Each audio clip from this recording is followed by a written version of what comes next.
Hello everyone. इससे पिछली video के अंदर हमने क्लाइंट साइड वैलिडेशंस लगाई। हमने HTML वैलिडेशंस भी लगाई हैं। उसके बाद हमने जावास्क्रिप्ट की वैलिडेशन यानी कि पार्सली JS की वैलिडेशन लगाई हैं। और थर्ड हमारे पास नंबर आता है कि अब हम सर्वर साइड वैलिडेशन पे रिलाई करेंगे।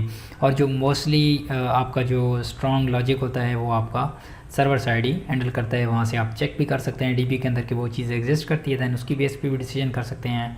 और फॉर एग्जांपल क्लाइंट साइड पे अल्ट्रेशन भी हो सकती है, लेकिन जो सर्वर साइड है उसका कोड ब्राउज़र के अंदर विजिबल नहीं होता तो उसको कोई भी चेंज नहीं कर सकता। ठीक है, तो इस वजह से हमारी जो स्ट्रॉन्ग वैलिडेशन होती हैं वो हमेशा सर्वर साइड वैलिडेशन होती हैं। और आपने मेक श्योर करना है कि आपकी वैलिडेशन क्लाइंट साइड भी लगी हो और सर्वर साइड भी, तब आपकी एप्लीकेशंस का डेटा भी सही होगा और आपकी एप्लीकेशन भी सिक्योर होगी। तो ये वैलिडेशन का बेसिकली पर्पस भी यही होता है कि आपका जो सिस्टम है वो स्मूथली चले, उसके अंदर कोई ऐसी वैल्यू ना चली जाए जिसकी वजह से वो क्रैश कर जाए। तो हम अपने टॉपिक को स्टार्ट करते हैं। तो पिछली वीडियो के अंदर हमने ये वैलिडेशंस लगाई, ठीक हो गया। तो अब हमारा जो फॉर्म है ये सबमिट हो रहा था। अब हम जाते हैं और अपना कंट्रोलर ओपन करते हैं, पोस्ट कंट्रोलर, और हमारे पास ये सारी रिक्वेस्ट आ रही थी। ठीक हो गया। यहाँ पे मैं पार्सले को क्लोज़ करता हूँ, यहाँ पे सारी फिल करता हूँ और सबमिट करता हूँ। तो इसका मुझे नंबर देना पड़ेगा क्योंकि यहाँ पे मैंने इसकी जो टाइप थी वो नंबर कर दी थी। तो यहाँ पे मैं रिमूव भी कर सकता हूँ, इसको नंबर भी पास करता हूँ। तो it's totally upon you, but लेकिन मैं इसको रिमूव कर रहा हूँ ताकि हमें आसानी हो। ठीक है, सबमिट। तो अब ये सबमिट हो जाएगा। ठीक है, पहले हमें रिफ़्रेश करना पड़ेगा। मैंने आपको बताया है कि आपने हार्ड रिलोड लाजमी करना होता है। एक रिफ़्रेश होता है, एक हार्ड रिलोड होता है। तो ये हम सर्वर साइड पे अभी हम जा रहे हैं, तो इसमें आपको डिफरेंस बताऊंगा कि हार्ड रिलोड और रिफ़्रेश में क्या फ़र्क होता है। और जितनी भी चीज़ें रियल डेवलपमेंट के अंदर यूज़ होती हैं वो सारी मैं आपको कराऊँगा। यहाँ पे सबमिट किया, सबमिट हो रहा है। और अभी ये देखें, ये हमारे पास रिटर्न कर रहा है जितनी भी हमारे एट्रीब्यूट्स आ रहे हैं। ठीक है, अब हम कंट्रोलर के अंदर जाते हैं और ये हमारे पास यहाँ पे वैलिडेट कर रहा है। तो हम क्या करते हैं, अपना लॉजिक यहाँ पे लिखते हैं, सर्वर साइड वैलिडेशंस करते हैं और उसके बाद हम वैल्यूज़ को रिसीव करेंगे और डेटाबेस के अंदर सेव करेंगे। तो यहाँ पे आपके पास ये जो रिक्वेस्ट का ऑब्जेक्ट है, ठीक है, रिक्वेस्ट लिखें और उसके बाद आप लगाएं यहाँ पे वैलिडेट। ठीक है, वैलिडेट एक हेल्पर है जो वैलिडेशंस के लिए यूज़ होता है। ठीक है, और लारावेल के अंदर बिल्ट इन वैलिडेशन मौजूद हैं।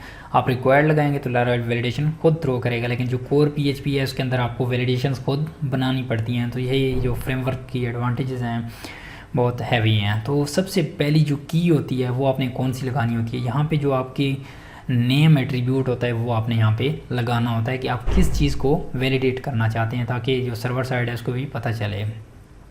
तो यहाँ पे मैं इस टाइटल को वैलिडेट करना चाहता हूँ। और टाइटल को वैलिडेट कैसे करते हैं, इस नेम एट्रीब्यूट, जितनी भी फील्ड्स होंगी उनकी आप नेम एट्रीब्यूट से उनको वैलिडेट करेंगे। तो जिसकी की कौन सी है, टाइटल है। तो यहाँ पे मैं आता हूँ और लिखता हूँ टाइटल लिखा मैंने। और इसके बाद ये एक एरे है, ठीक है। तो नेक्स्ट उसके अंदर आपने बताना होता है कि आप इस टाइटल पर कौन सी वैलिडेशन लगाना चाहते हैं। तो यहाँ पे मैं इस पर लगाना चाहता हूँ रिक्वायर्ड। ठीक है, उसके बाद अगर आपने एक और वैलिडेशन लगानी है, ठीक है, अभी फ़िलहाल मैंने इस पर एक ही लगाई है, तो मैं इसको क्या कर देता हूँ, यहाँ पे रिक्वायर्ड मैंने कर दिया। अब सवाल आता है कि हमारी ये जो वैलिडेशन है मैंने रिक्वायर्ड लगा दी, सही है। अब मैं यहाँ पे बैक जाता हूँ और यहाँ पे जो मेरी क्लाइंट साइड वैलिडेशन थी रिक्वायर्ड वाली, इस पर मैं फ़िलहाल रिमूव कर देता हूँ क्योंकि मैं इसको एम्प्टी भेजना चाहता हूँ और सर्वर साइड से वैलिडेट करना चाहता हूँ। ठीक है, ये जस्ट मैं डेमो पर्पज़ के लिए रिमूव कर रहा हूँ। अदरवाइज़ हमारी जितनी भी वैलिडेशन होंगी वो क्लाइंट साइड पे भी होंगी और सर्वर साइड पे भी होंगी। यहाँ पे आप वो पेज को हार्ड रिलोड करें और यहाँ पे अब मैं फिल करने के बाद ये जो टाइटल वाला है इसको मैं खाली कर रहा हूँ क्योंकि हमने वहाँ पे सर्वर साइड पे रिक्वायर्ड लगाया हुआ है। सबमिट किया तो हमारे पास पेज वापस आ जाएगा। देखना, ये सर्वर पे गया, वापस आ गया पेज। हमें नहीं पता चला कि हमारे पास वैलिडेशन का एरर क्या है, सही है। तो एक्चुअली ये वैलिडेट कर रहा है लेकिन अभी हमें एरर नहीं बता रहा। अब क्वेश्चन आता है कि हमने ये जो एरर्स हैं इनको कैसे डिस्प्ले कराना है। तो उसके लिए आप यहाँ पे गूगल पे जाएं और लिखें लारावेल एनी एरर, ठीक है। और सबसे पहले आपके पास पॉइंटर होगी laravel.com।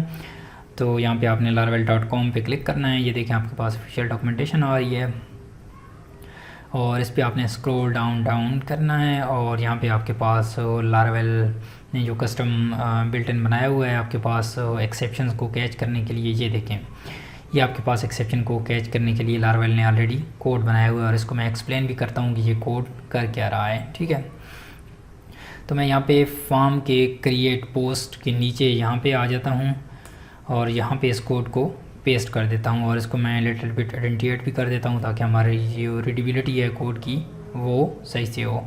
तो ये क्या कर रहा है, एरर्स एनी, कोई भी एरर है उसको कैच करे।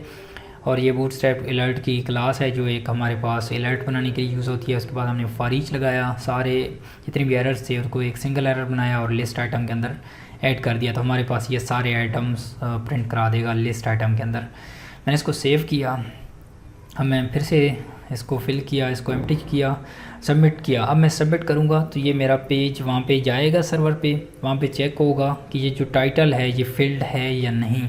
अगर फिल्ड नहीं होगा तो ये मुझे दोबारा से रिटर्न बैक कर देगा और मुझे वैलिडेशन का एरर भी बताएगा कि आपकी कौन सी फील्ड रिक्वायर्ड है। मैंने सबमिट किया, सर्वर पे गया, रिटर्न होके वापस आ गया और हमें ये सर्वर साइड वैलिडेट कर रहा है कि टाइटल फील्ड इज़ रिक्वायर्ड, आप इसको एम्प्टी नहीं छोड़ सकते। ठीक हो गया। तो अब इस चीज़ ये जो हमारी जो सर्वर थी, सर्वर की वैलिडेशन थी, ये हमारे पास हो गई। अब सवाल आता है कि हमारे पास ये जो वैलिडेशन है, फॉर एग्जांपल यूज़र यहाँ पे एक कैरेक्टर एंटर कर देता है तो फिर हम इसको कैसे वैलिडेट करेंगे कि मल्टीपल कैरेक्टर यूज़र एंटर करें। तो इसके लिए आपने यहाँ पे आना है और यहाँ पे आप मल्टीपल वैलिडेशन भी एक साथ लगा सकते हैं, जिस तरह से आप पार्सले के अंदर लगा सकते थे। तो यहाँ पे आपने पाइप यहाँ पे एंटर करना है और इसके बाद दूसरी वैलिडेशन लगानी है। यहाँ पे आपने मिनिमम लिखना है कि मिनिमम की वैल्यू कितने कैरेक्टर हों। तो हम कहते हैं कि 3 मिनिमम कैरेक्टर हों, अदरवाइज़ ये एक्सेप्टेबल ना हो। इसके बाद आप मैक्सिमम की वैल्यू भी लगा सकते हैं। यहाँ पे मैं मैक्सिमम लगा देता हूँ और यहाँ पे इसकी वैल्यू मैं एंटर कर देता हूँ, मैक्सिमम कितने हों, 10 हों, ठीक है, या 15 हो, इससे ज़्यादा यूज़र एंटर ना कर सके। अब मैं यहाँ पे आया, यहाँ पे अब मुझे पेज को रिफ़्रेश करने की ज़रूरत नहीं है। उसकी वजह क्या है कि अब मेरा काम सर्वर साइड पे हो रहा है, ठीक है, मुझे क्लाइंट साइड की टेंशन लेने की ज़रूरत नहीं है। तो ये आप कोई भी चेंजेस यहाँ पे करते हैं सर्वर साइड पे तो आपको पेज को रिफ़्रेश करने की ज़रूरत नहीं है, ये ऑटोमेटिकली सर्वर पे जाएगा और चेंजेस जो भी होंगी यहाँ पे रिफ्लेक्ट कर देगा। सबमिट किया और ये देखिए हमें अब बताएगा कि ये minimum 3 characters, title must be 3 character, कि टाइटल के जो कैरेक्टर हों वो 3 होना लाजमी हैं, ठीक है। अब सवाल आता है कि फॉर एग्जांपल मैं यहाँ पे 2 एंटर कर देता हूँ तब भी ये वैलिडेट करता है या नहीं करता। तो अब ये तब भी वैलिडेट करेगा, ठीक हो गया। अब इसमें जो मैक्सिमम की वैलिडेशन है उसको भी हम टेस्ट करते हैं। यहाँ मैंने फेक फिलर क्रोम एक्सटेंशन, यहाँ पे मैक्सिमम, और यहाँ पे मैं सबमिट करता हूँ तो अब मुझे ये बताएगा कि आप 15 कैरेक्टर से मैक्सिमम एंटर नहीं कर सकते, title must be greater than 15 characters. तो इसका मतलब क्या है कि हमारी जो वैलिडेशंस है एग्जैक्टली वर्क कर रही है जैसे कि हम चाहते हैं, ठीक हो गया। यहाँ पे मैं वीडियो का साइज़ भी चेक कर रहा हूँ, हमारे पास जो वीडियो का साइज़ है वो लेंथी हो रहा है। तो नेक्स्ट वीडियो के अंदर हमारी जो नेक्स्ट वैलिडेशंस हैं हम उन पे काम करेंगे। तो मैं आपको मिलता हूँ नेक्स्ट वीडियो के अंदर, तब तक के लिए बाय बाय।